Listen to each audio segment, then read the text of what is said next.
Connaissez-vous les biens français classés au patrimoine mondial de l'UNESCO? C'est ce que nous allons découvrir avec cette liste des 49 sites culturels et naturels français. C'est parti!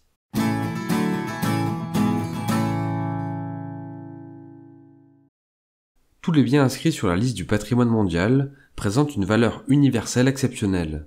Cela signifie que le bien a une importance qui transcende les frontières nationales et qui présente un caractère inestimable pour les générations actuelles et futures. À ce titre, ces merveilles doivent bénéficier d'une protection pour l'humanité tout entière. L'inscription d'un bien sur la liste du patrimoine mondial et les obligations qui lui sont attachées découlent d'une convention internationale de l'UNESCO, ratifiée par la France en 1975. Les sites doivent remplir diverses conditions, comme présenter des caractéristiques précises d'authenticité, d'intégrité et avoir démontré leur caractère unique. De plus, les biens doivent être bâtis par l'homme ou constituer naturellement un paysage. En France, la procédure de candidature et d'inscription relève de la mission du ministère de la Culture. Bien, sans plus attendre, voici la liste des biens français classés au patrimoine mondial de l'UNESCO. La basilique et la colline de Vézelay. Au lieu de la chrétienté au Moyen-Âge, Vézelay est un lieu de pèlerinage. La colline est le point de départ d'un des chemins de Compostelle. La cathédrale de Chartres. L'édifice catholique construit au début du XIIIe siècle possède des sculptures, vitraux et dallages extrêmement bien conservés. Le mont Saint-Michel et sa baie. Cet îlot rocheux, granitique, emblématique, est le troisième site le plus visité de France. Le palais et le parc de Versailles. Symbole de la monarchie française, l'édifice eut une grande influence dans le domaine de l'architecture et des arts décoratifs en Europe. Les sites préhistoriques et grottes ornées de la vallée de Vézère. Ce territoire préhistorique exceptionnel englobe des grottes et des abris ornés incontournables, dont les célèbres grottes de Lascaux. L'abbaye de Fontenay. Cet ensemble monastique fondé au XIIe siècle par saint Bernard de Clairvaux est la plus ancienne abbaye cistercienne conservée au monde. Les monuments romains et romans d'Arles. Les différents sites de la ville se composent entre autres d'un amphithéâtre romain, d'un obélisque, d'une cathédrale ou encore de cryptoportiques romains. La cathédrale d'Amiens. Cet édifice catholique au style gothique, dédié à la Vierge Marie, est la plus vaste cathédrale de France. Le palais et le parc de Fontainebleau.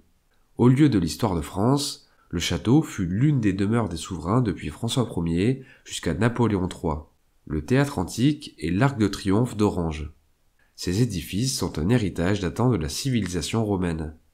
Les salines de Salins-les-Bains et la saline royale d'Arc-et-Senans. Ces sites comptaient parmi les plus importants lieux de production du sel indigène d'Europe. L'abbaye de Saint-Savin sur Gartempe. Cette église abbatiale, en style roman, abrite un ensemble de peintures murales romanes très bien conservées. Le golfe de Porto. Situé sur la façade occidentale de la Corse, le site regroupe les calanques de Piana, le golfe de Girolata et la réserve de Scandola. Les places de Nancy. Ce bien culturel correspond aux trois places emblématiques de la ville de Nancy. La place Stanislas, la place Carrière et la place d'Alliance. Le pont du Gard. Il s'agit d'un édifice à 3 niveaux destiné au passage d'un aqueduc romain. L'ensemble architectural de Reims. Cette merveille se compose de la cathédrale Notre-Dame, du palais du Thau, la basilique et l'abbaye Saint-Rémy. Les rives de la Seine à Paris. De nombreux ponts historiques et les plus célèbres monuments de la capitale bordent ou traversent les rives du fleuve. La cathédrale de Bourges. Construite à la fin du XIIe siècle, elle est dédiée au premier diacre et le premier martyr de la chrétienté, saint Étienne. Le centre historique d'Avignon. Le bien regroupe le palais des papes, un ensemble épiscopal et le pont d'Avignon. Le canal du Midi. Ce canal de navigation français relie Toulouse à la mer Méditerranée depuis le XVIIe siècle. À partir du XIXe siècle, il est prolongé jusqu'à Bordeaux pour fournir une voie navigable jusqu'à l'océan Atlantique. L'ensemble des deux canaux est dénommé Canal de mer. Les Pyrénées Monts Perdus. Il s'agit d'un vaste ensemble montagneux, transfrontalier entre la France et l'Espagne. La ville fortifiée de Carcassonne. Cette cité médiévale se compose entre autres d'une double enceinte, d'un château et d'une basilique. Les chemins de Saint-Jacques de Compostelle. 71 monuments bordent les 7 portions de chemin qui traversent de nombreux départements français. Le Vieux-Lyon. Ce quartier historique est situé en bordure de Saône, au pied de la colline de Fourvière. Les Bellefrois de Belgique et de France. Il s'agit d'une 50aine de tours hébergeant des cloches, des carillons ou des horloges. La juridiction de Saint-Émilion. Ce territoire viticole de plus de 7800 hectares se situe au nord-est de Bordeaux, sur le côté nord de la vallée de la Dordogne, le Val-de-Loire.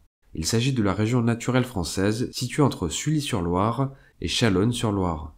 Provins en Seine-et-Marne. Cette commune française est une ville de foire médiévale et l'ancienne capitale des comtes de Champagne. Le centre-ville reconstruit du Havre.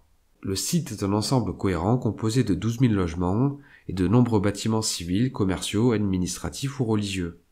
Bordeaux, port de la Lune. Ce secteur sauvegardé de 150 hectares couvre la partie de la ville la plus ancienne. Il englobe la Garonne, l'ensemble de la façade historique, des quais et plus de 350 monuments historiques. Les fortifications de Vauban. Il s'agit des 12 sites les plus représentatifs du système de fortification érigé par l'architecte militaire Vauban, tels que la citadelle d'Arras, la citadelle de Besançon ou la tour dorée de Camaret-sur-Mer.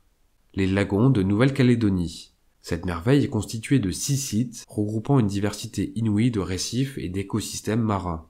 La cité épiscopale d'Albi. Cet ensemble architectural composé de la cathédrale Sainte-Cécile et du palais de la Berbie était un bastion catholique face au catharisme et au protestantisme. Les pitons, cirques et remparts de l'île de la Réunion. Ce bien naturel couvre 40% de la superficie de l'île, dont le parc national de la Réunion, la Grande Chaloupe et le piton d'Anchin. Les Causses et les Cévennes. Ces deux territoires du Massif central méridional illustrent le paysage culturel de l'agro-pastoralisme méditerranéen. Les sites palafitiques préhistoriques autour des Alpes.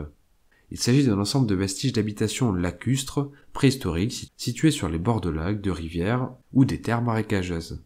Le bassin minier du Nord-Pas-de-Calais. Ce territoire du nord de la France est associé à l'exploitation intensive de la houille entre le XVIIe et le XXe siècle, qui a marqué la région d'un point de vue économique ou encore architectural. La grotte de Chauvet en Ardèche. Un millier de peintures et de gravures datant du Paléolithique supérieur composent cette somptueuse grotte ornée. Les coteaux, maisons et caves de Champagne. Il s'agit de 14 attributs répartis dans le nord-ouest du département de la Marne. Les climats du vignoble de Bourgogne. Ce bien comprend 2 composantes. La première couvre des parcelles viticoles, des unités de production associées, des villages et la ville de Beaune. La seconde est le centre-ville de Dijon. L'œuvre architecturale de Le Corbusier. L'ensemble se compose de 17 sites architecturaux notables, tels que des logements, usines, lieux de culte, répartis dans 7 pays, dont 10 en France. Taputapuatea, en Polynésie française. Cette commune de l'île de Raiatea est célèbre pour son marae, un vestige de temple et centre religieux. La chaîne des Puys dans le Puy-de-Dôme. Ce haut lieu tectonique est un ensemble d'environ 80 volcans. La réserve naturelle nationale des terres australes françaises. Ce bien naturel se compose de 3 sites. L'archipel Crozet, les îles Kerguelen, les îles Saint-Paul et Amsterdam. Les forêts primaires de hêtres des Carpates. Il s'agit de l'ensemble de 78 forêts de hêtres réparties dans 20 pays européens. Le phare de Cordouan. Situé à l'embouchure de la Garonne et de la Dordogne, l'édifice est le plus ancien phare de France encore en activité. Les grandes villes d'eau d'Europe. 11 stations thermales réparties sur le continent européen composent ce bien. Vichy est l'unique site français. La ville de la villégiature d'hiver de Riviera à Nice. Le caractère cosmopolite de ce lieu provient de la variété des styles architecturaux, de conception et de décoration de bâtiments, fusion des influences culturelles britanniques, italiennes, françaises et russes. Le centre-ville de Strasbourg et de Neustadt. Situé sur la grande île, son histoire riche et tourmentée a laissé un patrimoine architectural remarquable. Bref, c'était la liste des biens français classés au patrimoine mondial de l'UNESCO. On peut noter qu'il existe une liste indicative en parallèle. Il s'agit d'un inventaire de biens que chaque État a l'intention de proposer pour inscription. On y retrouve la Camargue, les plages du débarquement en Normandie ou le massif du Mont-Blanc. Bien, j'espère que le contenu vous a plu. Si c'est le cas, je vous invite à le partager, à laisser un pouce bleu et à me faire part de vos remarques, questions ou suggestions en commentaire. Pour finir, je vous invite aussi à vous abonner à la chaîne et à activer la cloche de notification pour être informé lorsque de nouvelles productions paraîtront. C'était Mr. Fanjo, à très vite.